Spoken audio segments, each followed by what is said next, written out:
Di tengah kedamaian semu hutan Shikotsurin, keheningan retak oleh raungan mengerikan dari ego Juubi, makhluk mengerikan yang lahir dari keputusasaan dan ambisi tanpa batas.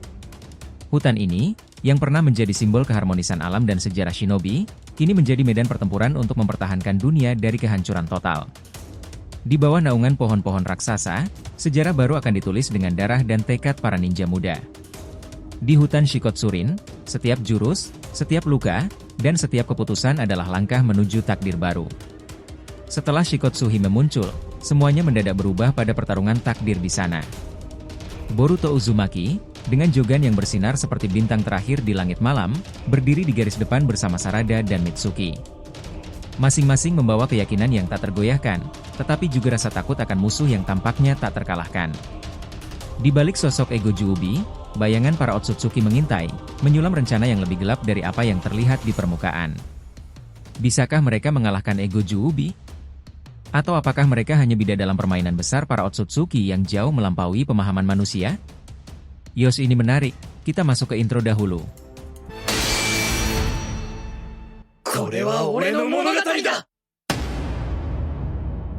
Halo teman-teman, selamat datang lagi di channel Boruto Saga to Blue Vortex. Nah, di channel ini kita akan membahas dua konten video Boruto, satunya teori rasional berpatokan pada manganya seperti ini, dan satunya fanfictions tidak berpatokan pada manga resmi. Disclaimer ya, untuk cerita fanfictions hanya berisi alur cerita hiburan semata, karena animenya masih hiatus dan manganya tayang 1 bulan sekali di Manga Plus. Jadi silahkan kalian tonton semuanya atau pilih salah satu favorit kaliannya. Yuk mari kita lanjutkan lagi pembahasannya. Gini nakama, kisah pertarungan Boruto, Shinobi, Otsutsuki, dan ego Juubi di hutan Shikotsurin. Hutan Shikotsurin, tempat yang sunyi dan berbalut misteri, adalah saksi bisu pertarungan paling epik dalam sejarah era shinobi modern. Langit di atas hutan itu tampak gelap, seolah-olah menangisi tragedi yang akan segera terungkap. Suara burung gagak memecah keheningan, memberi pertanda buruk akan sesuatu yang luar biasa. Di samping itu, sang ratu akhirnya menampakkan dirinya bersama rombongan siput besar yang mirip dengan Katsuyu Tsunade. Dia muncul dengan elegan, seorang wanita dewasa dengan penampilan bak seperti Dewi Otsutsuki. Semuanya penasaran. Tsunade akhirnya tak bisa berkata-kata, dia hanya tak percaya, orang yang menyelamatkannya dahulu muncul kembali. Seseorang yang halus, namun membahayakan jika salah-salah berteman dengannya, dalam suara lirih dan terbata-bata Tsunade menyebutkan, Shikotsuhime. Kaguya langsung melepaskan Byakugan untuk membuka siapa sosok misterius ini muncul di antara pertarungan ego Juubi, Otsutsuki, dan para shinobi. Dengan tatapan tajam, wanita tersebut yang disebutkan sebagai Shikotsuhime menjadikan dan mementalkan serangan Byakugan Kaguya untuk berusaha melihat latar belakangnya. Dia lantas bergerak ke arah Ishiki para ego Juubi dan melihat Shibai Urashima Shiki. Sosok itu melihat area sekitarnya di mana hutan Shikotsurin rusak. Ia lantas berkata, sekarang ini. Ribuan tahun sudah aku menjaga Shikotsu untuk tetap asri, tersembunyi dan sakral. Kalian semuanya muncul dalam pertempuran ini hanya untuk menghancurkan keselarasan Mother of Nature. Siapa yang akan bertanggung jawab di sini?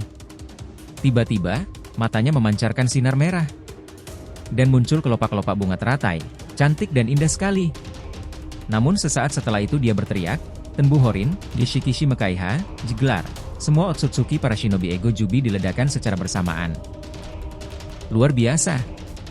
Boruto Kawaki dibuat takjub sekaligus penasaran seperti orang-orang dengan sosok wanita tersebut. Tiba-tiba, ia serasa merasuki tubuh Boruto dan membuat keanehan pada jouganya. Semuanya kaget, sang dewi itu menghilang, namun Momoshiki dan para Otsutsuki merasakan keanehan pada Boruto. Sekarang situasinya berubah, sepertinya ia langsung mengincar ego Juubi. Di tengah hutan lebat itu, Boruto berdiri dengan napas terengah-engah. Mata jogannya bersinar redup, memperlihatkan tekad yang tak tergoyahkan. Di hadapannya, berdiri sosok besar yang menakutkan, ego Juubi, makhluk yang diciptakan dari keputusasaan dan kerakusan para Otsutsuki. Sosok itu bukan hanya ancaman fisik, tetapi juga simbol dari siklus kehancuran dan keserakahan yang sudah mendarah daging dalam sejarah Otsutsuki. Di pertempuran Shikotsurin ini serasa gabungan antara Nordik dan juga sejarah Sengoku era lama. Pertempuran ini tak ubahnya sebuah perulangan kisah dari mitologi kuno.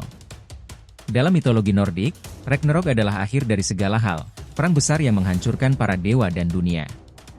Dalam tradisi Jepang, ada kisah tentang Amaterasu, Dewi Matahari, yang mengasingkan dirinya ke dalam gua karena perselisihan, menciptakan kegelapan di seluruh dunia. Seperti itulah hutan Shikotsurin malam ini, di persimpangan antara kehancuran dan harapan. Boruto, dengan kekuatan yang diwarisi dari Naruto, adalah perwujudan seorang pahlawan yang membawa cahaya di tengah kegelapan. Ia tidak hanya melawan kekuatan fisik, tetapi juga takdir yang ditulis oleh klan Otsutsuki. Seolah-olah, hutan ini menjadi panggung yang menggabungkan mitologi dari dua dunia, di mana shinobi dan kekuatan dewa bertabrakan. Keadaan yang kacau ini, beberapa aliansi yang sudah disembuhkan langsung pada muncul. Dari balik pepohonan, sosok-sosok shinobi lainnya muncul. Sarada dengan syaringannya yang bersinar tajam berdiri di sisi Boruto. Mitsuki, dengan ekspresi tenang seperti biasanya, siap dengan Sage mode miliknya. Ketiganya membentuk formasi, mengingatkan pada era tim 7 yang legendaris. Namun kali ini, ancaman yang mereka hadapi jauh melampaui skala musuh yang pernah dihadapi Naruto dan Sasuke. Boruto, kita tidak bisa mundur sekarang, seru Sarada, matanya memperhatikan setiap gerakan Ego Juubi. Tentu saja tidak, jawab Boruto sambil menahan pedih di tubuhnya. Kalau kita mundur, siapa yang akan melindungi dunia ini? Muramoshiki, Otohime Shiki dan Kaguya penasaran? Apa yang terjadi dengan Boruto? Apakah kedatangan sang dewi tadi yang sebentar mengubah realita dunia? Apakah dia memiliki kemampuan Zeno dan membangkitkan gairah bertarung para shinobi? Di sini para Ego Juubi juga kebingungan, beberapa di antara mereka seperti Ryo, Mamushi Matsuri dan juga Hidari kembali berkumpul kepada Jura. Mereka lalu berkata, sial, perubahan rencana ya.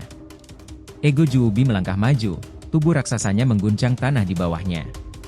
Aura gelapnya membuat udara di sekitarnya terasa berat. Makhluk itu adalah wujud fisik dari semua cakra yang dikumpulkan oleh Otsutsuki selama ribuan tahun. Namun, ada yang berbeda kali ini. Ego Juubi bukan sekadar senjata. Ia memiliki kesadaran sendiri, sebuah ego yang lahir dari keserakahan untuk menjadi yang paling kuat. Aku adalah awal dan akhir, jeraung Ego Juubi. Suaranya bergema seperti ribuan petir yang menyambar bersamaan. Manusia, shinobi, dan bahkan Otsutsuki hanyalah pion di tanganku. Melihat keadaan ini, Kaguya yang awalnya melawan Ishiki, sekarang semuanya diputar-balikan semacam konsep singularitas waktu. Otohime berpikir bahwa sang Dewi Shikotsurin juga bagian dari takdir waktu itu sendiri. Pertarungan dimulai dengan ledakan dahsyat. Sarada meluncurkan serangan genjutsu dengan syaringannya, mencoba memanipulasi kesadaran Ego Juubi. Namun, makhluk itu terlalu kuat untuk terpengaruh. Mitsuki menyerang dengan kecepatan luar biasa, mencoba menusuk titik lemah di tubuh Ego Juubi.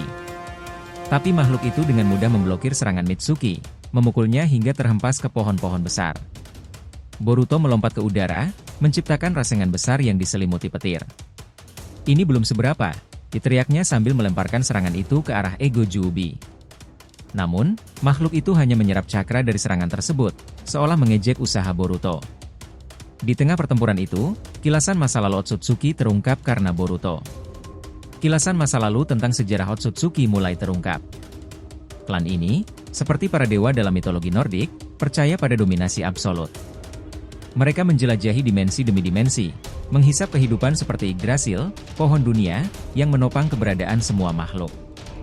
Namun, di antara mereka, ada Kaguya, yang berkhianat demi melindungi dunia ini. Dalam konteks mitologi Jepang, Kaguya bisa dibandingkan dengan Susanoo, dewa badai, yang sering bertindak di luar aturan para dewa, tetapi pada akhirnya membawa keseimbangan. Ego Juubi, di sisi lain, adalah perwujudan kehancuran absolut, seperti Fenrir yang merobek Odin dalam Ragnarok. Sarada, yang berdiri dengan tubuh penuh luka, tiba-tiba tersenyum. Boruto, Mitsuki, aku punya rencana. Tapi kita harus bekerja sama. Mitsuki mengangguk pelan. Katakan saja. Ego Juubi mungkin kuat, tapi ia hanya fokus pada kekuatannya sendiri. Kita harus memanfaatkan itu, kata Sarada sambil mengaktifkan Mangekyo Sharingan-nya. Boruto menyadari maksud Sarada. Jadi kita serang dia dari dalam? Benar, jawab Sarada. Boruto, gunakan Jogan Emyu untuk menemukan celah di energinya. Mitsuki, kau dan aku akan menciptakan gangguan. Kawaki sendiri juga sudah melakukan tugasnya. Dengan adanya Kawaki, dan para Otsutsuki sedang mengurusi Shibai, Urashima Shiki Ishiki dan juga para Otsutsuki Pandora telah bertarung heroik pula. Singularitas takdir ini berjalan sangat epik. Dengan strategi baru, mereka mulai menyerang lagi. Sarada menciptakan ilusi besar dengan Mangekyo Sharingan-nya, membingungkan ego Juubi. Mitsuki, dengan kecepatan kilatnya, menyerang titik-titik tertentu di tubuh makhluk itu, melemahkannya sedikit demi sedikit. Boruto, sementara itu, fokus menggunakan Jogan untuk menemukan inti kekuatan ego Juubi. Akhirnya, Boruto melihatnya, sebuah cahaya kecil di dada ego Juubi, tempat semua cakra terkumpul. "Aku menemukannya," teriaknya. Boruto melompat dengan kecepatan luar biasa, menciptakan rasengan terbesar yang pernah ia buat. Dengan kekuatan Jogan, rasengan itu diselimuti energi yang menggetarkan dimensi. "Ini untuk semua orang yang telah kau sakiti," teriaknya sebelum menyerang inti ego Juubi. Serangan itu berhasil. Ego Juubi meraung kesakitan, tubuhnya mulai retak seperti kaca. Dengan ledakan besar, makhluk itu hancur menjadi serpihan cahaya yang menyebar ke seluruh hutan. Ketiganya terjatuh ke tanah, kelelahan tetapi puas. Hutan Shikotsurin kembali sunyi, tetapi kali ini ada kedamaian yang belum pernah mereka rasakan sebelumnya. "Apakah ini sudah berakhir?" tanya Mitsuki. Boruto mengangguk pelan. "Ya, setidaknya untuk sekarang."